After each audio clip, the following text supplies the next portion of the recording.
അപ്പസ്തോലന്മാരുടെ പ്രവർത്തനങ്ങൾ അദ്ധ്യായം 11. പത്രോസിൻ്റെ ന്യായവാദം. വിജാതീയരും ദൈവവചനം സ്വീകരിച്ചുവെന്ന് യൂദയായിലുണ്ടായിരുന്ന അപ്പസ്തോലന്മാരും സഹോദരരും കേട്ടു.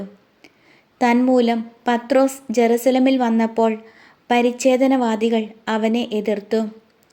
അവർ ചോദിച്ചു, അപരിച്ഛേദിതരുടെ അടുക്കൽ നീ പോവുകയും അവരോടൊപ്പം ഭക്ഷണം കഴിക്കുകയും ചെയ്തതെന്തുകൊണ്ട്? പത്രോസ് അവരോട് എല്ലാം ക്രമമായി വിശദീകരിക്കാൻ തുടങ്ങി.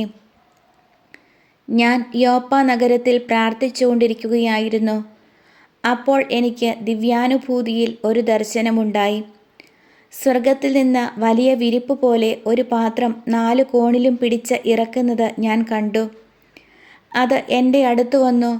ഞാൻ സൂക്ഷിച്ചു നോക്കിയപ്പോൾ അതിൽ ഭൂമിയിലെ 4 കാലികളെയും വന്യമൃഗങ്ങളെയും ഇഴജന്തുക്കളെയും ആകാശപ്പറവകളെയും കണ്ടു.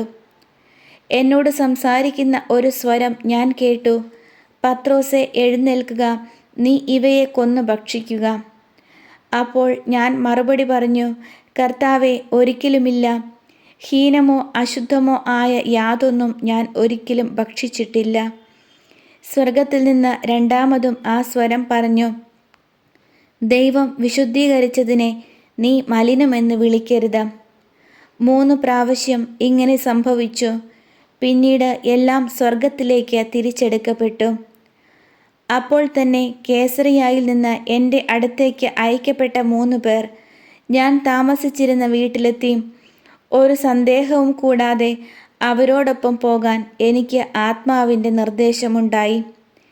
ഈ 6 സഹോദരന്മാരും എന്നെ അനുയാത്ര ചെയ്തു. ഞങ്ങൾ ആ മനുഷ്യൻ്റെ വീട്ടിൽ പ്രവേശിച്ചു.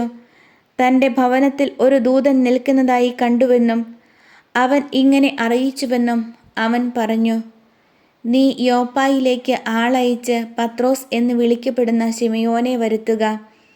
നിനക്കും നിന്റെ ഭവനത്തിന് മുഴുവനും രക്ഷ കിട്ടുന്നതിനുള്ള കാര്യങ്ങൾ അവൻ നിന്നോട് പറയും.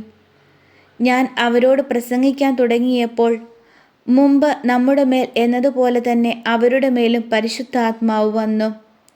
അപ്പോൾ ഞാൻ കർത്താവിൻ്റെ വാക്കുകൾ ഓർത്തു, യോഹന്നാൻ ജലം കൊണ്ട് സ്നാനം നൽകി, നിങ്ങളാകട്ടെ പരിശുദ്ധാത്മാവിനാൽ സ്നാനമേൽക്കും.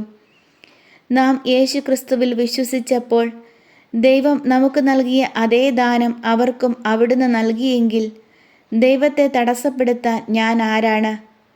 ഈ വാക്കുകൾ കേട്ടപ്പോൾ അവർ നിശബ്ദരായി. ജീവനിലേക്ക് നയിക്കുന്ന അനുതാപം വിജാതീയർക്കും ദൈവം പ്രദാനം ചെയ്തിരിക്കുന്നു എന്ന് പറഞ്ഞുകൊണ്ട് അവർ ദൈവത്തെ മഹത്വപ്പെടുത്തി. സഭ അന്ത്യോക്യായിൽ.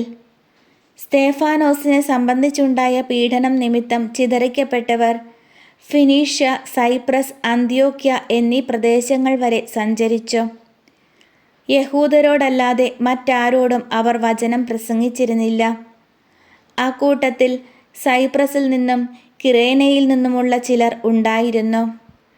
അവർ അന്ത്യോക്യായിൽ വന്നപ്പോൾ ഗ്രീക്കുകാരോടും കർത്താവായ യേശുവിനെ കുറിച്ച് പ്രസംഗിച്ചു. കർത്താവിൻ്റെ കരം അവരോട് കൂടെയുണ്ടായിരുന്നു. വിശ്വസിച്ച വളരെ പേർ കർത്താവിലേക്ക് തിരിഞ്ഞു. ഈ വാർത്ത ജെറുസലേമിലെ സഭയിലെത്തി. അവർ ബാർണബാസിനെ അന്ത്യോക്യായിലേക്ക് അയച്ചു. അവൻ ചെന്ന് ദൈവത്തിൻ്റെ കൃപാവരം ദർശിച്ച് സന്തുഷ്ടനാവുകയും കർത്താവിനോട് വിശ്വസ്തതയുള്ളവരായി ദൃഢനിശ്ചയത്തോടെ നിലകൊള്ളാൻ അവരെ ഉപദേശിക്കുകയും ചെയ്തു. കാരണം അവൻ പരിശുദ്ധാത്മാവിനാലും വിശ്വാസത്താലും നിറഞ്ഞ ഒരു നല്ല മനുഷ്യനായിരുന്നു. നിരവധി ആളുകൾ കർത്താവിൻ്റെ അനുയായികളായി തീർന്നു. സാവൂളിനെ അന്വേഷിച്ച് ബാർണബാസ് താർസോസിലേക്ക് പോയി. അവനെ കണ്ടുമുട്ടിയപ്പോൾ അന്ത്യോക്യായിലേക്ക് കൂട്ടിക്കൊണ്ടുപോന്നു. 1 വർഷം മുഴുവൻ അവർ അവിടുത്തെ സഭാസമ്മേളനങ്ങളിൽ പങ്കെടുക്കുകയും വളരെ പേരെ പഠിപ്പിക്കുകയും ചെയ്തു. അന്ത്യോക്യായിൽ വെച്ചാണ് ശിഷ്യന്മാർ ആദ്യമായി ക്രിസ്ത്യാനികൾ എന്ന് വിളിക്കപ്പെട്ടത്. ഇക്കാലത്ത് ജെറുസലേമിൽ നിന്ന് പ്രവാചകന്മാർ അന്ത്യോക്യായിലേക്ക് വന്നു. അവരിൽ ഹാഗാബോസ് എന്നൊരുവൻ എഴുന്നേറ്റ് ലോകവ്യാപകമായ ഒരു വലിയ ക്ഷാമം ഉണ്ടാകും എന്ന് പരിശുദ്ധാത്മാവിനാൽ പ്രചോദിതനായി പ്രവചിച്ചു. ക്ലൗദിയൂസിൻ്റെ ഭരണകാലത്ത് ഈ ക്ഷാമമുണ്ടായി.